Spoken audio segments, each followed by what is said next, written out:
but I literally just stopped because I had zero gas to give. It was, and then were the sort of the moments where like I need to start changing stuff, and obviously not long after that things started happening, and I ended up getting admitted to hospital at the Giants live show in Glasgow, and then from that day on it was like, right, things need to change, otherwise that could have been a lot worse. That could have been a hell of a lot worse. But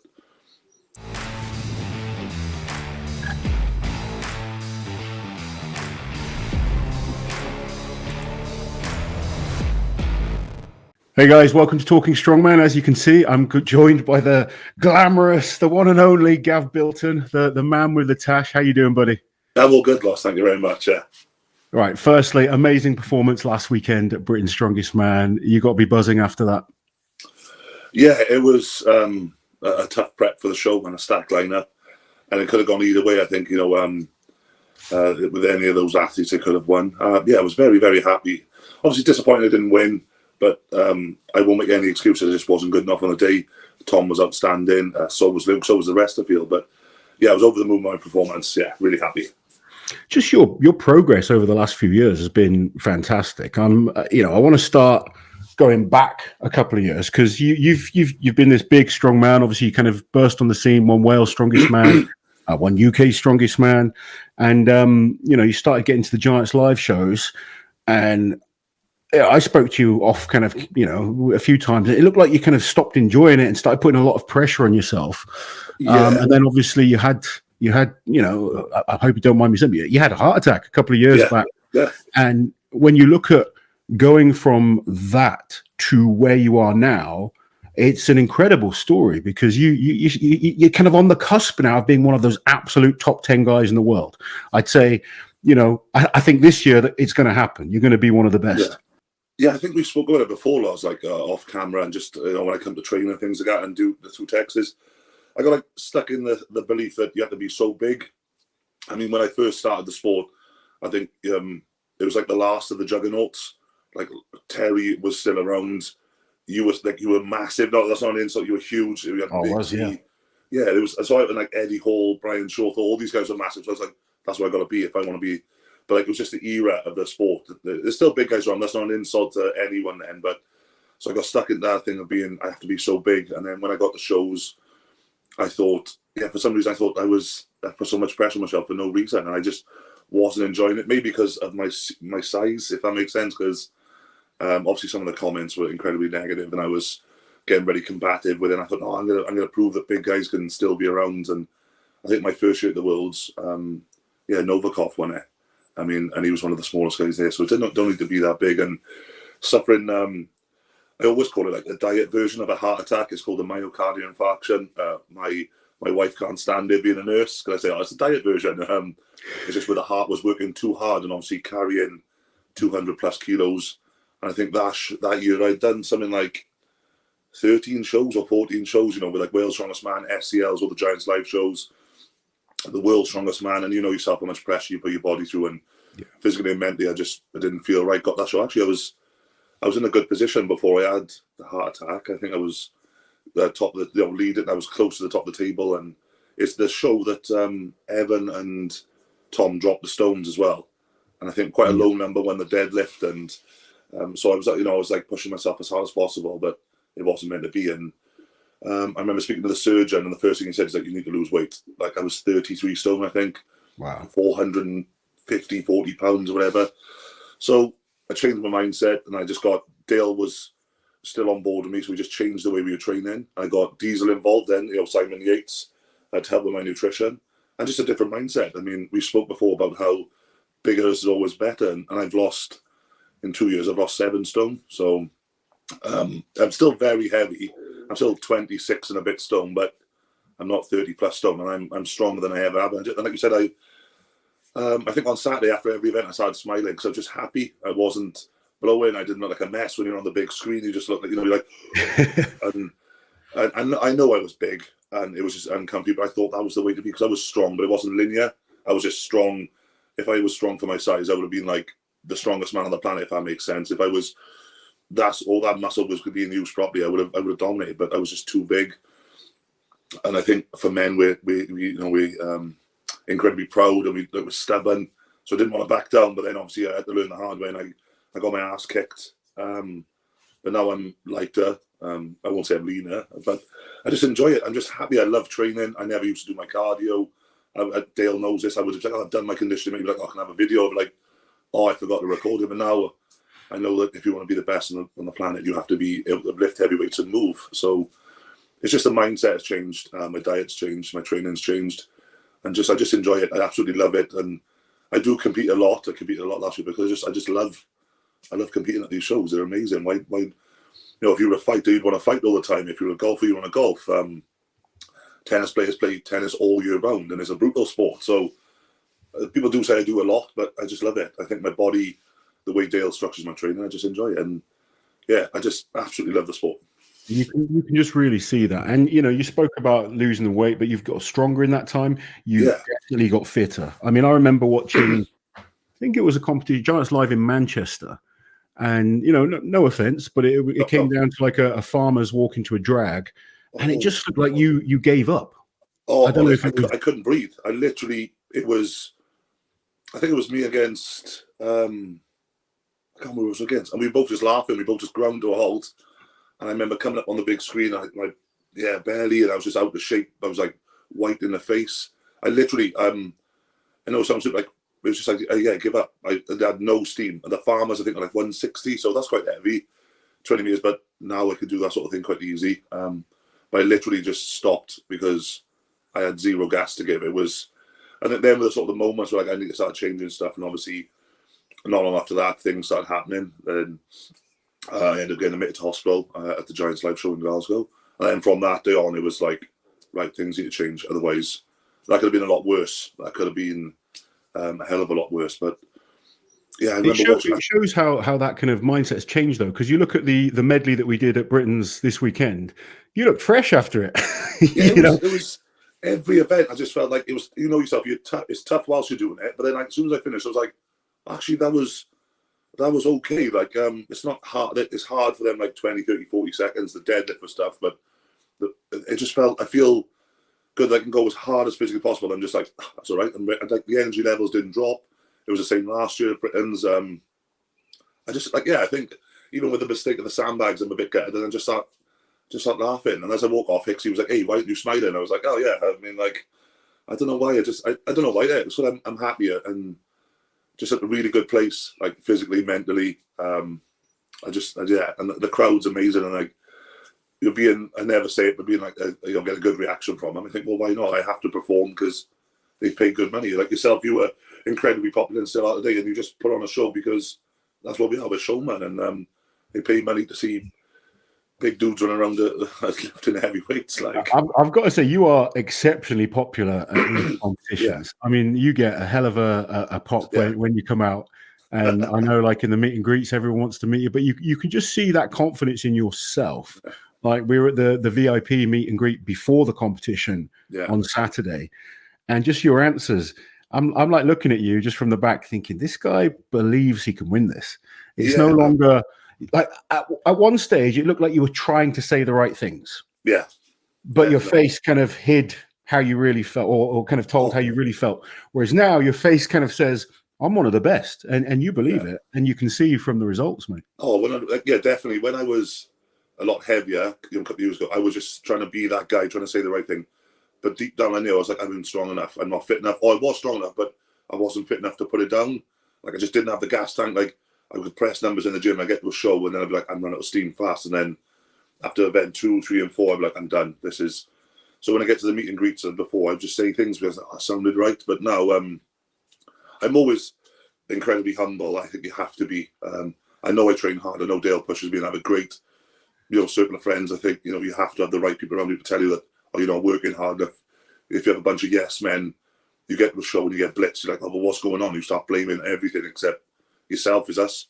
So, yeah, I believe it. I just think you need a rub of the green, the events to fall your way, and you need, a bit of luck sometimes to win shows. And I think people go, you don't. Yeah, you do. You really do. Like, you watch games of rugby when, like, the All Black lose it, the All Blacks will lose. It was just like the bounce of the ball went the other team's way, or the referee didn't see something. Just need a little bit of luck. So, I know people say that's maybe a dangerous way to compete, but I think that things do go your way. And I thought I'd won the loading event was just Tom, obviously, because he's so long, them levers would pull. I think it was 3 pulls and he was at the top. Just things like you just need a little bit to go your way. I'm not saying Tom was lucky, but Tom is huge. But now when I come to these shows, I believe I can win because, yeah, I'm putting the effort in and training. Sometimes I would skip certain things and I wouldn't do the cardio. So, yeah, when I was asked questions at the VIP, I'd be like, oh, yeah, I'm going to smash the yoke. And realistically, I'd be like, I haven't done much yoke because I was too unfit to do it. But now when I get the shows, I'm like, I was trying to pick it apart before. And I was like, well, what can't I do? I was like, well, loaded, I'm good at stones. Yes, I couldn't load the last one, but nothing fazed me. I was like, well, I can do it all. I've trained so hard in training. I was like, yeah, and I do have the confidence. It's not that I always say I don't doubt anyone else's ability. I'm just like, I'm going to win because you would have been the same. Everyone's the same. Every champion has gone, I'm going to beat you. Because Eddie all said it. If not, why the hell are you even there? If you don't believe you win, then don't show up. Like, but yeah, I'm very. Every single one of you is turning up to, you said something about luck, and luck is a very, very important factor when it comes to competitions, but you have to be within a certain realm still that luck makes a difference. You can't just turn up off the sofa and think, oh, a little bit of luck and I'm going to win. You got a lot more chance of winning the Euro Millions 10 times over. But if you're putting the work in and you're well prepared and you're doing everything that you can, you're clearly one of the strongest men on the planet, then yes, a little bit of luck can certainly make a difference. And we see that in every single competition. That's why we can't get predictions right all the time. We don't know what's going to happen. And that's the exciting thing with Strongman and all sports. I know you like rugby and other sports. If we knew exactly what was going to happen, it'd be bloody boring. 100%. Yeah. I mean, like, it sounds horrible. Like, if like the person was to drop something or the stone was to, like, I know Adam Bishop had a bit of bad luck on this stuff. It's just that sort of thing. Like, it's unlucky for them. Be like, oh, that's lucky for me. It sounds so ruthlessly, but little things like if someone was to drop something or their belt was to come and like, well, that's just a little bit what I needed. It sounds so horrible to say, but yes, obviously, if you're just stronger than a person, it doesn't matter. But I always believe it's just a little bit you need. Everything. Luck might just be a thing it's just a fugazi, doesn't exist. But I think it's a little bit of luck always helps. Yeah, definitely. The harder you work, the luckier you get. So yeah, exactly. It's weird how that happens. But obviously, amazing performance at Britain's. That was the first comp of the year. Busy year though this year. What are you looking forward to? What's the next goals? Oh well, the next one now is the Arnold's. The Arnold class is coming to the NEC, and as I think, I don't want to talk bad about anyone. I think this is the strongest lineup I've ever competed against, and just with Hathor Bjornsson being back in the mix, I've never competed against him, and I didn't think this was on insult to him. I never thought he'd be able to get as big as he was. I just thought, because like once you've peaked and he's so strong, I thought. But it's just been like he's been chucked in a row bag. He looks absolutely massive, and his numbers are looking. He's on about like pulling 505 on the elephant bar, and I spoke to him. I spoke to him recently. I think the latest video he posted a photo of him at 190 kilos again now. It's quite insane how big he's growing. I think the 505 is more just for social media. Yeah. Speaking to him, he said his goal is to win the deadlift, and you look at his training videos.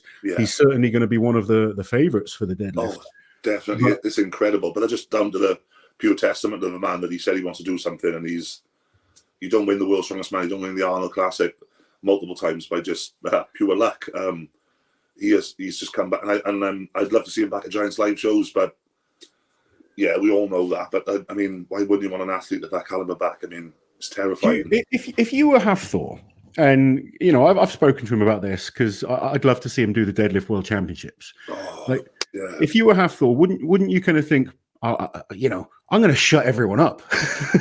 Definitely. Let's put an end to this right now. Get Darren and Colin to put 100 grand on the line for the deadlift, and say, right, I'm coming to Vegas, or even maybe this year's a bit too soon. To be fair, he's coming back. It's only his first year back. Maybe he needs another year. But I'd be thinking, right, all these comments online, I'm going to shut them up. If I'm committing, because it looks like he's committing 100%. He's back up at 190 kilos. He's not doing this half-assed. He pulled 440 the other day like it was nothing. I'd be thinking, let's go there. Let's break this record. And, there's no question then. Definitely. If we all know the history of it, but I don't think you need enemies in this sport. You don't need enemies in the world. Yes, obviously, like what went on. It was quite rough, but that's maybe been settled now and just come back. I mean, who doesn't want to see Thor's? I've never met the man, but I can't wait to compete against him. Just even talk to the man. I mean, he's an absolute legend. Like, he is literally built like Thor. He is huge. I mean, and yeah, why wouldn't you want to just say to all them naysayers, like, yeah, of course I can do it. I've said I'm going to do it. He did it once before, so let's do it again. I mean, yeah, maybe I'll have a chat with him at the Arnold's. I'll be like, come on, but let's go. If you can twist his arm and you convince him to do it, maybe seeing your elegant face will kind of convince him to do it. He'll be like, "Oh, I can't say no to Gav." Yeah, just flutter your eyelashes or your moustache. Yeah, but yeah, you've got the Arnold UK coming up, stack lineup. Oh, real good opportunity though, I think, for you, because personally, I mean, you've got an amazing coach in Dale. You guys working really well together, and I love that. I love it when you see an athlete and a coach stick together through thick and thin, because you get some people, they're very flaky. They have a bad result and they're like, "Oh, I blame the coach," which is ridiculous half the time. You and Dale work fantastic together. I know he kicks your ass and makes you work hard. So you're looking at this competition. And from if I was coaching someone at this competition, knowing that a lot of the guys are focusing on the Arnolds 2 weeks before, I reckon you can really do some damage in this one. Home country, it's not too far away for you. Your prep can be good. How are you feeling for it, and how are you feeling about the events? Yeah, well, we got the events through the other day. I think they released them a few weeks ago, and I didn't know what the power medley was, and it's are we allowed to say? Yeah, it's a yoke into dumbbell. Yeah, I mean, everyone's going to see it in a couple of weeks anyway. A yoke into, I think it's a 1,000-pound yoke into a 110, a 120, 130 dumbbell, which is pretty cool. You got the frame carry, so that's nice to see. And I got the Austrian oak coming across as well, so I had my first log session last night. It was just a 170 for a single, felt good. Haven't touched log for months, so I was okay. And obviously, I know that log is massive, so really, whatever log you're training on, unless you have a replica, there's not going to really sort of like simulate what that sort of feels like. But they've got deadlift 350 for reps, and also there is a sandbag throw for height. It's a pretty good event for you. Yeah, I mean, deadlifts feel good. I've never tried the elephant bar, but I do have extenders, so I'm going to chuck them on my from Rebel Sun to give me like the extenders. Maybe that can sort of give you the feel of the bar. Sandbag for height, not an issue. Yoke is okay for me. Dumbbell pressing's good. The log, I'd love to just hit the one, because I know that 195 kilos, I think, something like that, which is so that set a new Welsh record. I feel good for it. And then I mean, I know, like, this is the thing I was on about, a little bit of luck. Them guys are going to be, I can only compete against who I'm competing against. This, unfortunately, them guys have got a very heavy show 2 weeks before, plus they have to travel, I mean, the week before or the week after to Birmingham. They're not going to be 100%. I understand that, but then there's going to be an opportunity for me to put on a good show and then maybe get an invite to the one out there next year. But I'm just going to enjoy it. I can only compete against, if the guys are feeling fatigued, that isn't my fault. I'm just going to do what I can do. But I'm really looking forward to the prep. It's obviously started yesterday. I got some deadlifting tonight. But I'm feeling good for it, and I have nothing to lose. This is what I go to these shows, and I just think, well, if you guys beat me, you're all former champions of this and champion. I'm just little old Gavin from Wales. It doesn't matter. So I don't think you're little. No. Yeah, obviously, Dale is an absolute genius. We broke all down. We broke the training down, because I do have Europe's 2 weeks after it, which is another good one. You got the deadlift ladder and things like that. And then that folds into World's Strongest Man. But I'm just focused on one show at a time. And it's obviously some prep for the Worlds. I have to take part. So it's mainly for the Worlds, but then I'm just throwing a few little things in, like frame, yokes at the Worlds as well. Yoke isn't an issue for me, but I'm really looking forward, because I did the Arnolds before, but that was okay. But this is run by, Jan Todd will be across and things like that. So we'll get to see how it's done properly, sort of thing. And I get to compete against Thor, that's pretty cool as well. And obviously, Mitchell Hooper will be back across, and I love competing against him.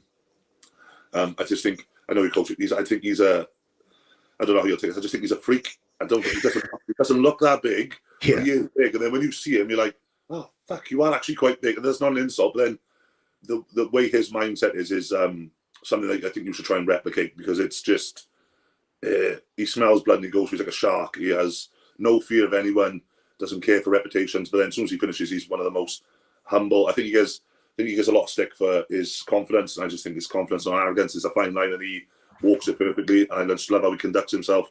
I haven't got a bad word to say against that man whatsoever. I think he's a an absolute gem in the sport, and I can't wait to compete against it.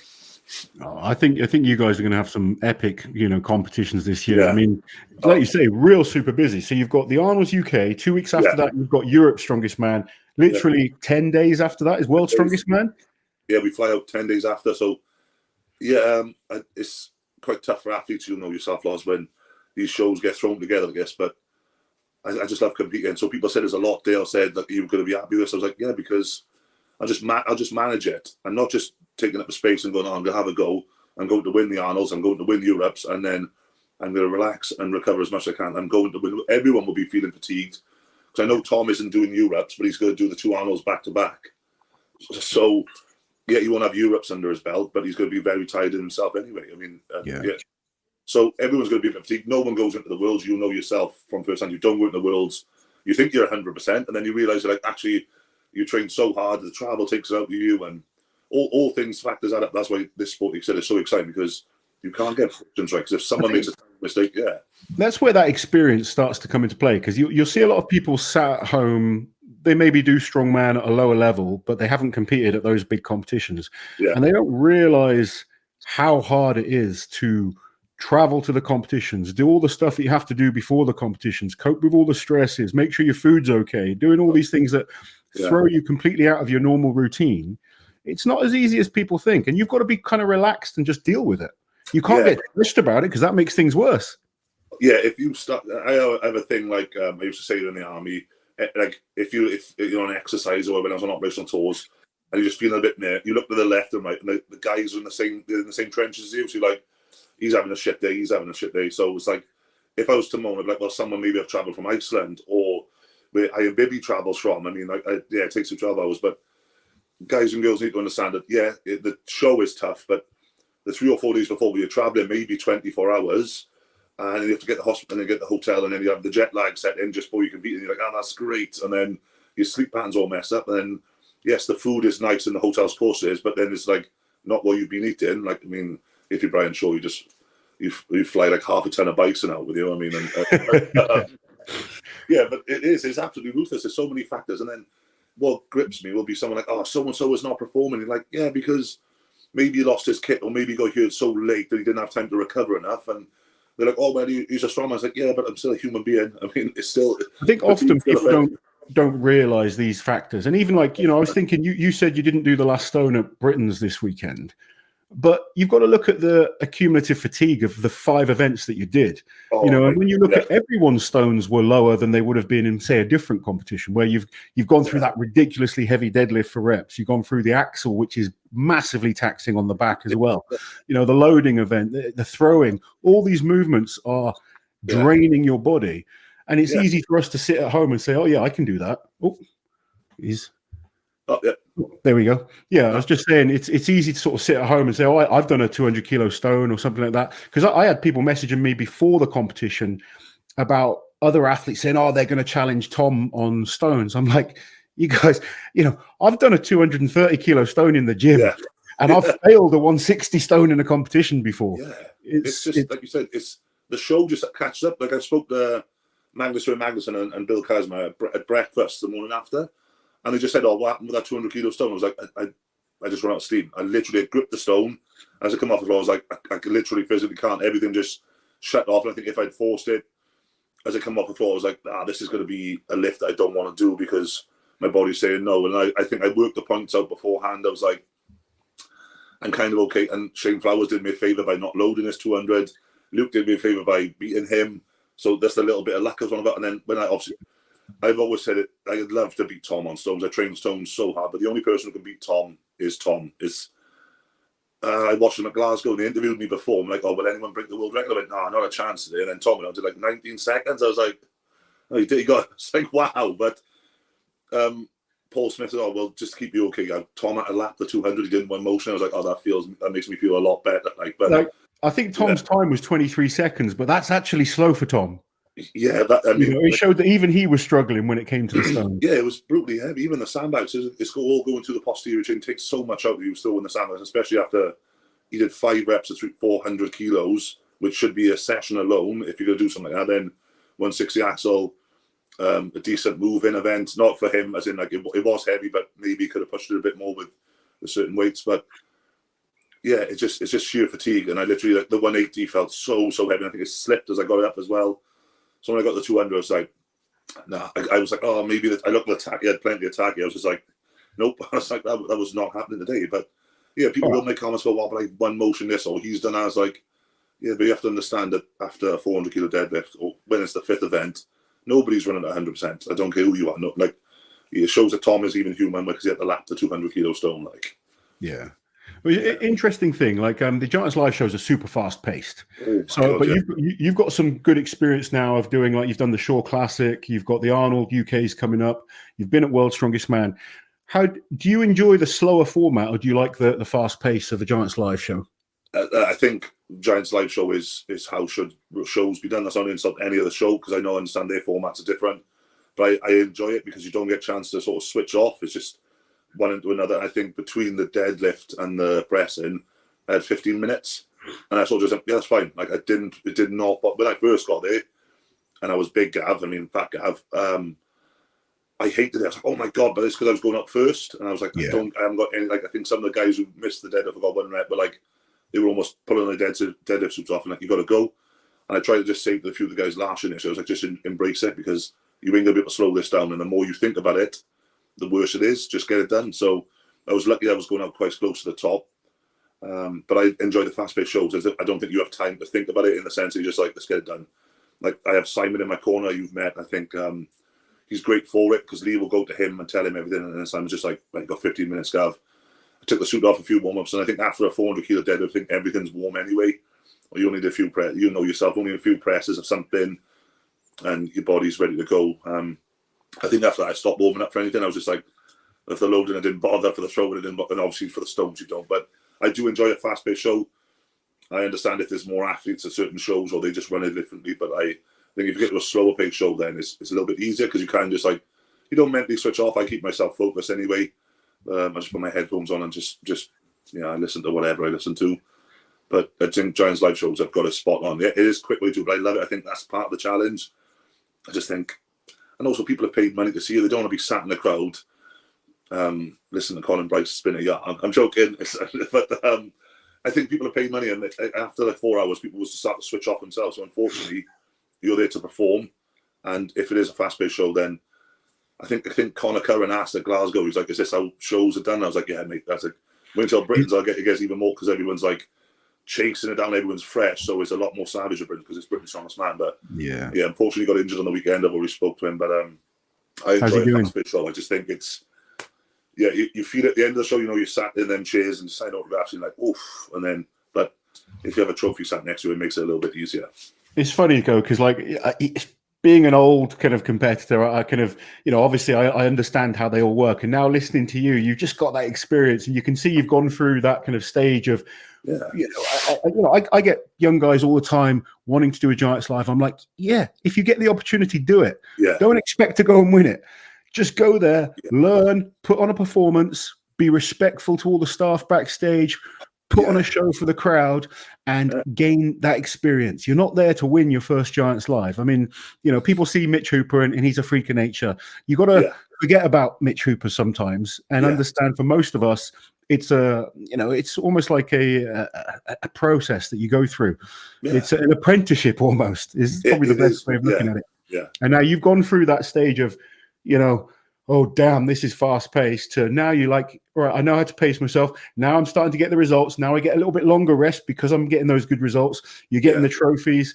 It's good to see. And now you're telling these younger guys that same stuff. Yeah. I always knew it would happen, but like Dale warned me when I first hit, like, I think my first experience was Europe's Strongest Man in Allerton Castle during COVID. That was a bit of a mad one, 2-day show. Very different, yeah. It didn't really prep me for what was coming the following year when I won the Welsh and things like that. And because I was going up first, I was like, this sucks, man. I was like, they're doing this on purpose. And then you get to know the rhythm of the shows, and nothing was, and now, I'm not saying nothing phases me, of course, as if I was to make a mistake on the event and go up. But then I thought, well, if I don't do well on the loading, I will just win the sandbags. I was like, if I don't do well on the deadlift, I'm going to push hard to win the next event. Like Dale has taught me now, and I've taught myself, just like, well, you said as well. I'm sure you can't win a show by losing one event. Or you can't win or lose by one event. So like, if the first event doesn't go good for you, you've still got 50 odd points to collect. So I get to the point now where I'm pretty good at most events. And if I was to lose something, like, well, I'll just come back hard and just keep, if they throw in like a throwing event, that's pretty good for me. But nothing. I just the experience. Like, I always thought, well, it doesn't really matter in this sport, because if you were stronger than someone, but it does. It counts so much. Like, you come across guys who are maybe a bit stronger than me, but I'm like, well, if you're not too good at this, so just watch. I'll be underneath you, and then I'm going to win the next. That's why I think, like, obviously, the Show Classic is by far, I think, the heaviest show I've ever done. That was an eye opener, even with the amount of shows I've done. But that was insanely heavy. But then when I got to the other shows, I just sort of took from that what I learned. I was like, doesn't matter if you don't do too well at one event, because then the next event will be this and this. So guys are asking me, it's crazy, they asked me backstage, and I'm just like, oh, this is pretty cool. Like, but I think in the past year I've done over 20 odd shows. I did 12, I think, last year, and obviously the year before I did like 12 or 14. So obviously that was with the SCL and other little shows I do. Yeah. But yeah, it all helps that experience, doesn't it? Yeah, SCL as well is absolutely brutal. I love competing. Actually, go to some mad places and compete against some guys who maybe just fly under the radar, and you get it like, oh, smoke this event, and then like Evans Nana, and like what an absolute find, what a gem of a bloke, like so amazing, and I just love his energy at shows. But yeah, and he's been under the radar for a long time. And I went to, I think it was Portugal, and he won the whole of it. I obviously was like, oh, I'm going to go there, I should win. And then I think the frame was something like 380 kilos with zero warm up, and I was like, I don't think any. Absolutely blitzed in. I was like, he's rapid, isn't he? Oh, he's amazing. And then you think he was at the Cardiff show, I think, off the back of that. Yeah. I think, and I was like, yeah, what a good guy. It would be great to see him at some more shows. I know he's very busy with SCL, but yeah, I think we'll see him at more shows this year, definitely. Yeah, I think it's just his energy as well. But this guy's like him and other guys at SCL asked me, and backstage at Giants, they asked me certain things. I'm like, this is pretty cool. And like, I don't tell them too much, but they were asking me about the anvil. I was like, oh, it's awkward. It's really heavy in this. And then you tell them the wrong advices. Yeah. Oh, my God. I was thinking of certain things. I was like, oh, make sure you put plenty of talc on and this. And I was like, no, that'd be horrible. So if they pick that anvil up and drop it. And obviously Shane Flowers did catch his foot at the Worlds, and I joked around before that. I was like, don't drop it on your foot again, Shane. I was like, ugh. I was expecting to drop it on my foot then. But yeah, it's pretty cool that I got this experience now. When I get the shows, it pays massively, and it helps going at the Worlds a lot. You get so much. You watch other guys how they work, and you watch these guys who are just above you, and you're like, yeah, look how he does that, look how he does this. Like, watch the way Martins is, the watch Mr. Hooper is, the way Tom Stoltman is. About like, maybe my first year I was sort of like trying to just enjoy it too much, and I was like, so jovial. But now I'm like just in my own little thing. I shut myself off. I have my wife there. I'm just like, let's just focus on this and have a bit of fun at the end, sort of thing. And this year, I always say I'm going to win. I think we all do, but yeah, I said I just say, why can't I win? Like I said on Saturday, like, why couldn't I win? Obviously, if Tom hadn't shown up, that would have been great for us all. But it just shows how tough Britain's was, because obviously, like, Bish was first last year, ended up coming sixth this year. You're all so good. One event can cost you. Yeah, I think Bish on the sandbags, I think that's cost him his podium. Yeah, he was very fast, but then I think me and Shane, like, obviously just beat his time, and I think it pushed him further down. And then, I know he did the 200 stone, but I think he ran out of time. But my personal opinion is I think he should still go to the Worlds. I think he's a phenomenal athlete. And if you go down the list, that deadlift he did was unbelievable, wasn't it? He didn't wear a suit. And I was watching him warm up. I was like, I spoke to him beforehand. He said he wasn't going to wear him. I thought, oh, is it just mind tricks? He's saying that. And then I seen him warm up, and then he hit 5 with no suit. And I was like, it's one of the best deadlifts, if not the best deadlift on the planet. I mean, how can you not think that? That's it? And I mean, if there's some guy who's looking close to breaking the world record, I'd like to see Bish have a crack at it. I really would, because he's incredible professional with how he approaches things. But yeah, unbelievable. I didn't think it would happen. Like, his first one went up, I was watching, I was like, 3 should be okay. Then the third one went up, I was like, no, it's not okay. And then dropped down for a 360 just because. I was like, oh, there we are. That's absolutely insane. But just unfortunate for him. And I spoke to him, I was sat next to him in the meet and greet, and he doesn't make any excuses. He just said it wasn't good enough, and shit happens. But I don't think he has to worry. I mean, why wouldn't you want to take Bish to the Worlds? I mean, maybe they haven't discussed it, maybe I'm jumping the gun, or people won't like that opinion, but he's 2 times Britain's strongest man. And I think if they take 6 British athletes, they have to take Bish. You have to. Yeah, you wouldn't want to drop any lower than that. And I don't think there's anyone out there who didn't compete at Britain's that deserves a spot. So, well, if you're not at Britain's, you shouldn't be going. It's as simple as that, in my personal opinion. And Bish is a phenomenal athlete. And on his day, you've secured your place at Worlds twice now. You've been on two podiums. I didn't expect that at Cardiff. So when I did the Cardiff show, I was like, oh, great, great. That's an awesome event. Yes, Evan got his teeth into the show. And when someone of that caliber just gets ahead of you, is just sort of easy pickings for him. I'm not saying anything different. But when I didn't expect, I thought, oh, maybe first place gets an invite. And then when Colin said all three go to the Worlds, I was like, I only thought it was first place. He was like, no, it's all three of you. I was like, oh, that's, and then that was amazing because a few days after I flew to Vegas as well. So that was pretty cool. Is it like when you've guaranteed that qualifying spot for Worlds, is that like a nice big relief for the year? It was huge because I thought, oh, now it's down to Britain's. And I thought the pressure would have been on Brits. But then every time I sort of trained, it was just, I was like, I'm just going to enjoy it because I had this thing. I was like, well, if I don't get on the podium, yeah, that sucks. But I was like, I'm going to the Worlds and that's the end goal. Yes, Britain's amazing. Europe's is amazing. The World Tour Final is amazing. But I was like, I would take one of them over 10 titles of anything else. It's the world's strongest man. It will change your life forever. Yeah. You will be the world's strongest man. You'll be etched in history. So, and then the pressure was off because I wasn't going, oh my God, if I don't perform, I don't go to the Worlds. And I was just like, wait a minute, just go and do what you do. You go to the Worlds anyway. And I got on the podium. I was like, that's double qualification. That's pretty cool. But I can't wait. I can't wait for the Worlds. I think the shape of everyone coming into it, and the events are pretty cool. So this year is super exciting, and you were so close to making that final last year. Went out on the stone off against your buddy Luke. That's always tough. I think having to go head to head with a friend, but you must be a man on a mission to make that final this year. Yeah, I think the first couple of years I had no chance of it. I was just in the wrong shape. I was more like egg shaped. I couldn't really process last year's performance. When I got home, I did like a mad deadlift a couple of days after. I pulled a 360, a 380, and a 400 just because I was just so annoyed with myself. Because I finished it and I thought, well, I'll just go again tomorrow. And then, just that mindset, I was like, I don't feel like I've... if you came fourth, you were nowhere near. If you're fifth or sixth, you're like, well, I was nowhere near. I just wasn't. But then get the stone off is a huge achievement. But then obviously going against like Luke, I was like, I can beat them. Of course I can. That was just the mindset I had. But then his experience, he took his time with the stones. I was rushing all the time. I'm not saying it was going to be different. That's not what I'm saying. I won't make excuses. But I just couldn't really process it. I was like, did I do okay? And then it was like, yeah, you made the stone off. I was like, it was like by 1 point. That's what I was like. I'd rather lose by 100. It was so close. But yeah, I believe, and I'm making the finals this year. And then I've always said the year I make the finals is the year I win it. And why can't I? I mean, yes, I have good events and I have bad events.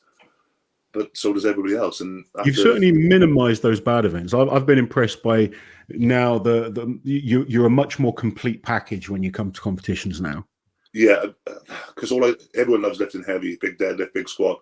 I think I've dropped certain weights. Like obviously my deadlift is good, but then I've only ever hit. I think my heaviest squat day is like 400 in the gym. I don't think I'd have just because obviously I was so big under the bar sort of thing. I don't think I'd be confident doing something like that now. But yeah, I was just like, I always thought, oh, heavy, because this is literally my mindset before was there's always going to be two static events, so I can steal the points with it. But then I didn't realize that if the moving was in between, it would affect my ability to lift anything heavier. And then as the fatigue kicks in, you cannot operate. And I was like, oh, what's going on? Oh my God, these guys. Oh, I was just like, no, I'm just shite. That's what it was. I just couldn't move. And then when you start to lose your head, then everything else goes out the window. But I've just worked so hard on my conditioning. Like I will. If Dale says 3 sets, I shouldn't tell him. So I'll maybe do 5 or 6. I'll just keep doing more and more. It might be like, say it was loading, I'll just drop down to like 300 kilo bags. And then I'll do the heavy set. And I'm like, because I remember Pudzianowski, when he won a Fingal's Finger, so he does like 2 or 3 hours on this, or an hour, just trains an hour on this. So, and then he watches the way Novikov is. And yes, I can't apply myself because obviously different mindsets like he does. But I just say, well, if I'm not, somebody else is. Yeah, I can lift heavy. I'm okay with that sort of stuff. So I just keep working on my conditioning because when it comes to like bus pulling or arm over arm or sandbag carries or something that involves cardiovascular, I don't want to be like, oh, it's just a big guy who's going to blow out and come mid-table. I want to be winning them events. So I've worked so hard on everything. And yeah, you might drop a couple of kilos on certain lifts, but then you'll make up for that when it comes to the moving. I mean, yeah, just look at Kilikowski, an absolute monster. He can do everything. But I love how like honest you are, and like how you kind of you've looked at things, and you've just been, rather than saying, oh, because some people that they can't take criticism, and it's it's probably one of the strongest traits you can have as an athlete is to look at yourself and think, I need to improve in these areas, and it's now paying off. Definitely, we've spoke before. I think people got the wrong idea when, like, you were saying certain stuff, and I'd message you, and I'd be like, I get it, man. I like people go, oh my God, and then I'll just message you, but like, I get it. Please don't think I'm taking offense. I'm not like these keyboard warriors going, oh God, I was in no fit shape to win an argument back in the day, and then I just take on stuff like such a legend of the sport like yourself was to actually give me the time and go, if God worked on this, and this, he'd be better. So that's what I've done. I mean, if someone of your level was telling me to go, God, just do this. I'd be like, yeah. And then Dale was like, yeah, Laws is right. Laws is telling me to do this because he sees what could happen if you do it. So I didn't want to get involved when people were saying stuff. I'm like, well, look, you just have to listen. He's saying the facts.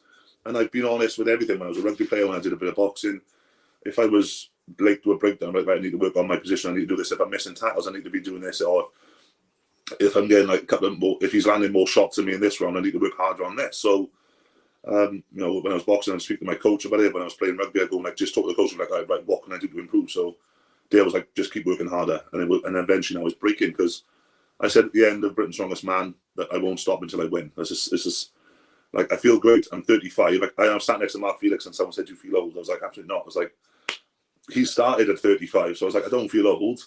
And it was on someone made a comment on a podcast as well about me saying that, and they just laughed and said, oh, well, I don't think so because Tom's about to go on a rampage. I was like, and I was literally, as I was walking out to go to the gym last night, so I was like, oh, well, it's like, they laughed when I left the army, and then within a couple of months, people will always question, I'm used to it. I've had so many people tell me I wouldn't achieve things. I think every athlete does. And sometimes it's not just the keyboard warrior, sometimes it's friends and family that don't believe in you. But you've proven already you're a great athlete. You're not talking out of your backside. It's not like you're 80 kilos and kind of jumping off the sofa saying I want to win World's Strongest Man. You are putting the work in and you're showing that you're improving all the time. Yeah. I still think you there's a little area that needs to get a little bit better before you're beating the Hoopers and the Toms consistently. Yeah. But you're at that level now where on that day you're a dangerous man. And I think it's just a matter of bringing everything a little bit better. That's all it is. Definitely. Yeah. I mean, I'm brutally honest with my training. I think my lockout on my log, this is just a little thing I wasn't doing. I was just trying to rush the lift. I was obviously the log lift. Because months before I wasn't practicing the log. I was just sort of throwing it up and then just letting it go because I think it looks cool. Then obviously I started now with just someone in the gym recording saying down because getting that referee signal. Yeah, because I'm making the eye contact, that sort of thing. Because some shows you get to and you're so all through the axle training, that's what I was doing. I was having one of my mates record and then just some blokes saying down just so I'm not going oof, because you see guys do it and then they get to a show and then they work nothing to hold that lift, so it's there's nothing stabilizing it when it goes overhead. But yeah, I know that I need to work. I think it's my condition needs to get better. I need to get better on I know what I need to work on, and I'm super honest. The guy Simon is absolutely ruthless with me, but it's constructive. If I lift this shit, he'd be like, "That was crap, mate." It's try and do this, squeeze your glutes, make sure the elbows stay tight, even though it's not an insult to him. He doesn't compete at the top level. He's been around enough for the pros. It's great you've got someone like that around you. It really is beneficial. Someone that's just going to be totally honest is way better than someone that's telling you you're great. Yeah, but I don't think it pays any good. If you're knocking out all your sparring partners, then the sparring partners are probably shit. They're they're crap. They're not good. But Simon and Jake and Gemma just said I looked a bit off. My wife, if she sat, I just looked off. She doesn't really get involved in my training. She'll just let me crack on. She'll record stuff. She'll time stuff for me. But even if it's just me and her training, she'll be like, "Oh, that squat didn't look good." This didn't look like you braced enough. But I never go, "To shut what you know." Or if anyone in my gym, Simon, I've known him for years. He's my best mate. As soon as he tells me something, I'm like, right. He's like, "Oh, your elbow just flared a bit," or "You weren't tight enough on that deadlift," or "Your hips are really high." I'll never go, "What do you know?" I'm like, "Thank you, mate." I did. I feel it. I felt it. But you get to certain gyms, they'll go, "That was amazing," and then I'll watch the video back. I'm like, "Oh, my hips are really high." Or my elbows come out as I was pressing the log. Simon and Jake we always do it to each other. I just say, "Oh, I'll tell you what, say come back to your toes. You're on your toes pressing." It's never it's never an insult. It's more just our Gav. No, It's always to the side. you want to Like, help each other get better. It's what it should be. yeah, like we have. The goal is to make you as good as possible. It's not to just keep you down here. Oh, actually, no. I get humbled a lot in that gym. I don't have a big head, and I have a massive skull. But I went from competing the Britain's Strongest Man to sweeping up my gym and cleaning my toilet out on Monday morning. That was it. I was like, this is me. I am not. And I tell you, we have Ethan in our gym who you coach as well. Yeah, he's a fun lad. He's absolutely amazing. But it's the same sort of thing. When I don't ever critique him because he has one of the best coaches in the world. I just say, would Lars be happy with that? And if he's messing about, I'm just like, focus on the lift. Hey, mate, if he's not working hard, you tell him what to do, mate. I always do. It's funny. There's no better person for him to be around. He's a great lad. And also I think for these young guys, if they've got like a world's strongest man competitor in their gym, that is just massively beneficial. Why would you not want to train in that environment? We conduct ourselves like professionals, and when we run shows, I run it like try and give them just like the taste of that top level, because I'm like, this is where it can go. Like if I was to run a novice, I'm never just like, oh, you're novices, doesn't matter. I'm like, no, if it rains, we'll get inside, we'll wait for the weather. If an event has to change, we'll discuss it. So when people come down to train like Ethan, he is so strong, and he absolutely loves the sport. And we just give each other a bit of stick. But he came down. We do a Christmas max out day. He came down dressed as me. That's just that little thing. Like mini you. Yeah, he had a moustache on, he had a mullet, and he had a t-shirt that had belief was all on it. I think he's a great guy, but yeah, we just conduct ourselves in the gym. It's brutally honest. It's never like, oh, that was shit, mate. It'll be like, oh, that wasn't quite right, but your heels are still up off the floor, or you're dipping in your legs, or like pushing this way and that way. It's just, I want everyone in my gym to succeed. And there's a guy coming through now, I've got to mention him, Jamie Butler, who is scary as hell. I mean, I've heard of him. Yeah, he came third at the Welsh I won. I think obviously experience cost him, which was great for me. But obviously, yeah, and he's another guy that I never want to try and break someone. I know there's a few gyms in this place that try and do that when a guy's coming through, they're like pushing. I always try and tease him a max out because he still hasn't maxed anything out. And like, he pulled 360 like the week before Brits. So I wasn't doing much with him. I was like, that isn't your max, mate. He's like, oh, that's all I'm supposed to do. I was like, 400? I was like, just do a 400. And he's like, no. I was like, but I just try and all I want to do in my gym is create that, like, just like, he could be the future world's strongest man. Ethan could be, yeah, you know, he could be the future. I mean, if that committed, he could be. So when people walk through the door, never judge them, and I always try and like, I don't want to be treated. I want someone to just talk to me like a human, be like, oh, that wasn't quite good, mate. Try and do this, or how about you just this or this, or trying a little bit of advice that I've been given. I'm just like, well, just if they don't want to listen, that's fine. I mean, but I will listen to anyone. If someone comes in and says, oh, that was looked a bit off, mate, or why don't you try this? I'm like, oh, I'll try it. You know, of course I will. Or I'll try and adapt this or that. So that's how I conduct myself in the gym, and everyone has the same atmosphere. And yes, we give each other. No, nobody has a big head. No one's an ego in this gym. Being as strong as I am, my wife can put me in my place quite easy. It's always the way, mate. But I think that's why so many people do love watching you, and you know, the people that meet you have always got good things to say about you. So yeah, you have to like, yeah. I mean, I got asked to go to Ireland for this max out thing, the official, and I can't think of. Sorry, he messaged me. He was like, "Oh, it's because you're a superstar." And I was like, I messaged straight back. I was like, I ain't, mate. And he was on about, oh, we'll pay you this, we'll pay you that. I was like, I'm okay. I'll just travel across, and I says, if you need any help on the day, and he's just like, I can't. I'll never be that guy. I can't. Even when I do become the world's strongest man, I'll be cleaning the toilets in my gym Monday morning, most probably. It's just, yeah, that's it. Staying grounded. I love it. I think you have to, mate. Otherwise, you can. Yeah, obviously, I have a level of confidence when I get the shows, and when people ask me certain things, I'll answer them as with a confident answer. If you're going to win, I'm like, of course I'm going to win. Why? I was going in to win the Show Classic, but I think that's the biggest I've ever seen Brian Shaw. It was focused. Oh my God, scary! Like, yeah, I wish he'd come back for one more year. I definitely like. Yes, obviously he's changed his training now, and he's obviously got his mindset ways. But I spoke to him after. I was like, just one more year, mate. But you know yourself. Your body will know.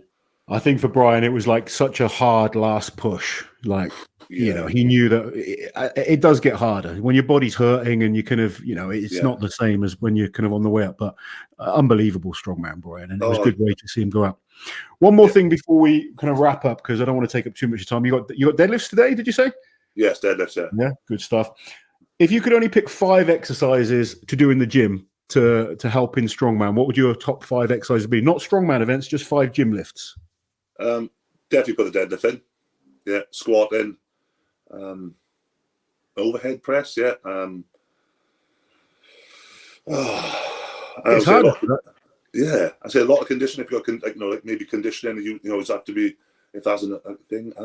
And I don't know. Try and rack your brain. What's your coach making you do? GHDs, glute hamstring developers. They are phenomenal. The glutes firing.